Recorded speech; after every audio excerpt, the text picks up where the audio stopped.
And in Luke 18:11 it says, God, I thank you that I am not like other people, the robbers, the tax collectors, the adulterers, or evildoers.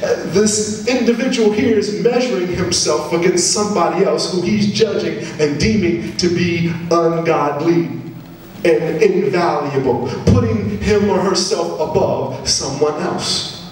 That is also a byproduct of being greedy, self-centered. These dispositions sometimes are learned behavior from people close to us. Sometimes it comes out of a community mindset.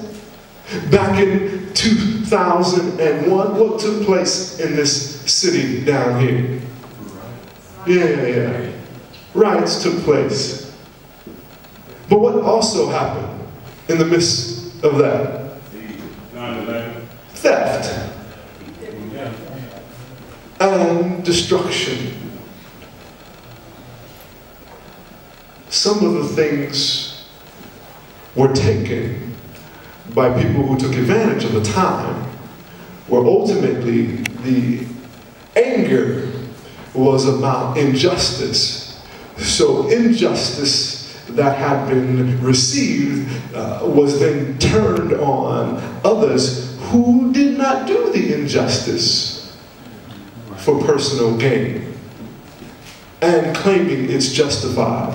I was reading this story where they did a test with non-Christian people, and I believe this would be true for Christians, unfortunately, in today's culture.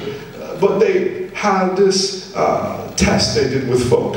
And they gave folk money, some folk a lot of money, and asked them to give it away. They gave some folk just very little money and asked them to give it away. Then there were some folk, a different set of group, that they gave some service to and asked them to pass the service on to someone else.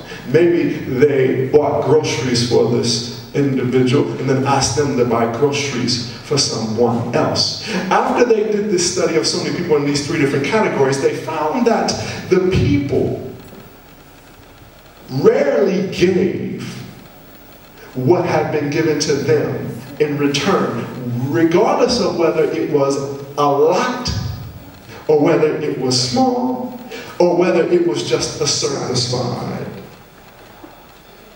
It will seek it just like we do. Outside of producing life, we as human beings, we destroy all that is in our path, especially when we have this endless pursuit for more. It is self-destructive, but it's like a tornado. It takes out whatever else is in its path. It leaves a wreckage. You're not in and of this existence that you look at in the mirror by yourself. We are a family. We are human beings. We are interrelated, connected together. We are community.